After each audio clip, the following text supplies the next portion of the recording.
diamond-covered Rolls Royces, $33 million Ferraris, and from there, it only gets crazier. These are the most expensive cars of soccer players. Absolutely outstanding! And you can't bring up spending millions without mentioning my boy Aubameyang. Not only were his cars expensive, they were controversial too. See, in his 14 years of pro football, he's racked up over $80 million. And I swear this man spent every cent on his whips. Dude's literally got solid gold Lamborghinis, an R8, Range Rover, and a Porsche. But nothing compares to his $2 million masterpiece. You see the drippy, I'm fitted up. Hop in my car and the giddy up. Secure the bag, yeah, I get the bus. Pick it up, pick it up, pick it up. You see the drippy, I'm fitted up. Hop in my car and the giddy up. Secure the bag, yeah, I get the bus. Pick it up, pick it up, pick it up, pick it up. Dude's looking like he's living GTA in real life. This LaFerrari comes with a V12 engine, has a top speed of 220 miles per hour, and can go 0 to 124 faster than you can watch a TikTok. Now, personally, I thought the paint job was pretty crispy, but his fans, they were pissed. It's pretty known in the car community to keep a LaFerrari the traditional red. So when Aubameyang took to Instagram and posted his pearlescent chrome, got his ass roasted. People were saying things like, I didn't think ruining a LaFerrari was possible, and that it looked like a little kid picked his paint job. But Aubameyang responded exactly how you'd expect, saying, hate me or love me, we don't give a fuck. And he made sure to surprise his haters with something special. He got his $300,000 Lamborghini Huracan wrapped the exact same way. Then he let all the trolls know that to live like him, they'd need a cheat code. Now with a garage filled up like this, I didn't think you could top it. But then I found out, Neymar, he has cars that literally nobody else in the entire world can buy. Yeah, see, he makes around $100 million every single year. And there's nothing he loves blowing a bag on more than his car collection. But what's crazy is, Neymar's so known for his whips, he can't even drive down the street without a crowd running after him. Just look at this. People are literally about to get ran over just to take a picture of him. Ridiculous. So, you'd think Neymar would cop a car that would blend in or just Uber everywhere, right? Well, back in 2019, right after he signed a $200 million deal, he decided Audis, Ferraris, Bugattis, they just weren't flashy or expensive enough. He wanted something that nobody could buy. And that's when he found a $4.5 million supercar he couldn't live without. Yeah, they just wanna see me in the grave. Come out the law in the rave. Oh no, I can't wait. You can read what you saw in the day. I was down and I'm up.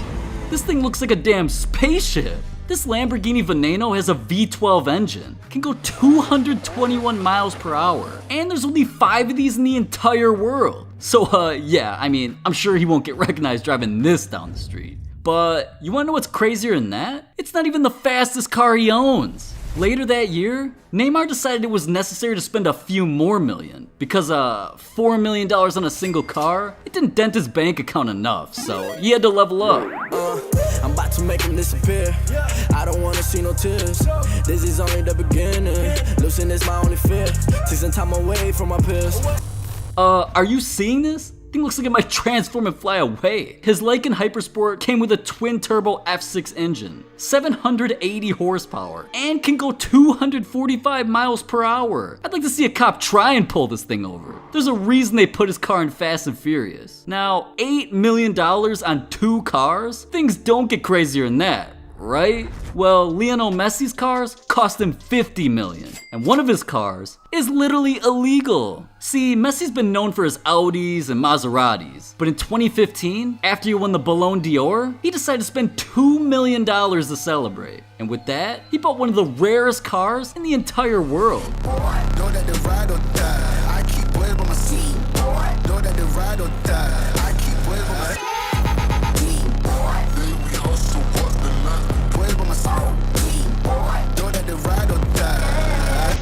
Now, I don't know what it is about these soccer players, man, but I feel like they played a little too much Need for Speed growing up. They're getting cars straight out of a video game. Messi's Pagani Roadster has a V12 engine, 6-speed transmission, and can go 208 miles per hour. That's That's literally fast enough for a plane to take off. Now, I don't know what Messi's running from, but I don't want to find out. Now, as happy as Messi was when he bought it, as soon as he drove it off the lot, cops pulled him over for not dropping a like and subscribing to the channel. Yeah, you will literally get arrested if you don't subscribe. So what are you doing? But they also told him his car's so dangerous, it's not even allowed on the road. Yeah, I just hope he can get his money back. Otherwise, he spent $2 million for nothing. But do the math. He's still got $48 million of whips in his garage. And more than half of that was on a single car. See, back in 2016, Messi got an anonymous tip that the owner of his dream car was finally selling it. So he dropped everything, raced to his private jet, and flew to the car's auction in Paris. But there was one huge problem. Cristiano Ronaldo. See, before Messi's plane landed, Ronaldo offered millions to the dealer to buy the car himself, just so he could pull up to El Clasico in Messi's dream car.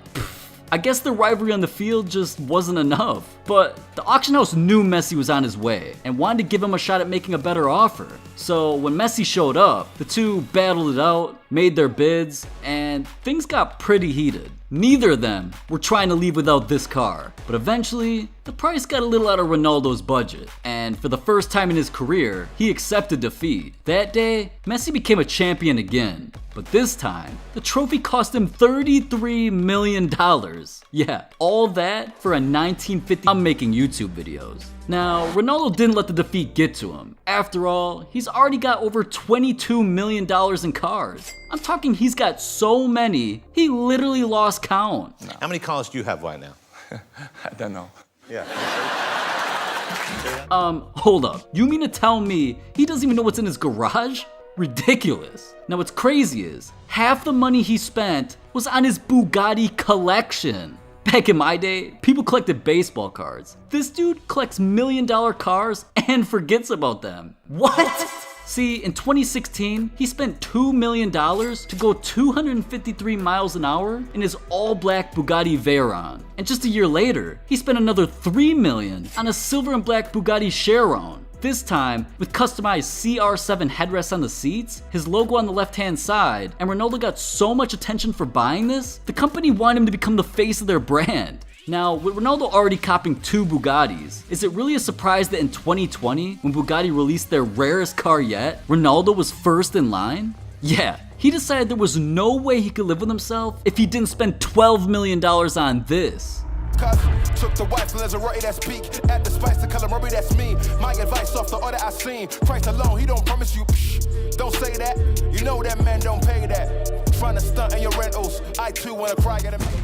Man, I thought my Toyota Camry was fast. Ronaldo's not playing. His all-white Bugatti Cento Dieci came with an 8-liter W16 engine and can go 236 miles per hour. Not to mention, there's only 10 of this car in the entire world. Now, even though Ronaldo spent $17 million just on Bugattis, he spent even more millions on cars for a rainy day. Back in 2019, after winning the Serie A championship, Ronaldo wanted to spend some millions to celebrate. And that's when he spent over $900,000 on a limited edition McLaren Senna. It came with a twin-turbo V8 engine and was designed to look like a shark. So, just like Ronaldo always does, as soon as he bought it, he had to flex it to his 200 million followers on Instagram. Now, what's crazy is, Ronaldo only meant to flex the McLaren. He didn't even realize that 2 of his $400,000 Rolls Royces would pop up in the frame. But yeah, Ronaldo's also a big fan of those cars as well. He's been spotted in an all-white Rolls Royce Cullinan and another all-white Phantom. So he's not always in cars that can go 5 times the speed limit. But speaking of cars that go over 200 miles an hour, what would a car collection be without a couple Lamborghinis? And as you could have guessed, those are some of Ronaldo's favorites. He spent over $300,000 twice on Lamborghini Aventadors. One all white and another all black. But this car might be something he regrets.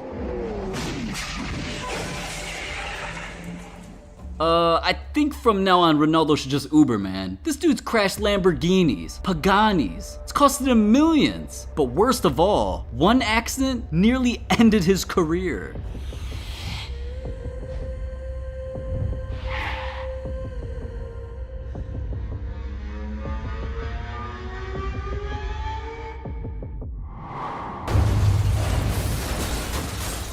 Damn. I'm just glad Ronaldo turned out okay, because this could have been a way more devastating situation. And we all can learn something from this. It's that if an almost billionaire's life can nearly be taken in a split second, no amount of money or fame makes anybody invincible. And it proves that none of us should be speeding either. And if we all come together and just be a little more aware, it can truly make the world a safer place.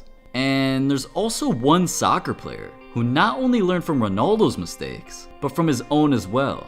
See, David Beckham was an all-time great player, so it's no surprise he had a garage filled with Ferraris, Lambos, Porsches, and McLarens. But because of a speeding incident in 2018, Beckham vowed to not only change his ways, but to change the world. See, Beckham was caught whipping a Bentley 59-40, which doesn't seem like that big of a deal. But this wasn't his first incident. So when police officers caught him this time, they didn't take the situation lightly. I mean, they literally wanted to take away his license for good. But Beckham's lawyer, Nick Freeman, wasn't gonna let that happen under one condition. He wanted Beckham to give up his fast and furious ways and hire a personal driver. Now, Beckham thought long and hard about this. I mean, he had a garage filled with supercars that could go 200 miles per hour. The adrenaline from going that fast was forever in his DNA. But after all, it was bigger than himself. He didn't have much of a choice. He was honestly risking more than his own life out there. And what type of role model would he be if he didn't learn from this mistake? So he looked at this and honestly, he took it as a blessing. I mean, everybody just wanted to see him become a better person, and he realized that. So Beckham looked at this as an opportunity to inspire each and every one of his fans, and he agreed to his lawyer's terms, hired a personal chauffeur, and nowadays, whenever you see that Rolls Royce or Bentley pulling up in his Beverly Hills neighborhood, he's in the back seat. But at least he's alive and can continue inspiring the world. See, it's not all about the cars. It's about what you do with them. And every car in his garage should inspire you to become the best version of your own self.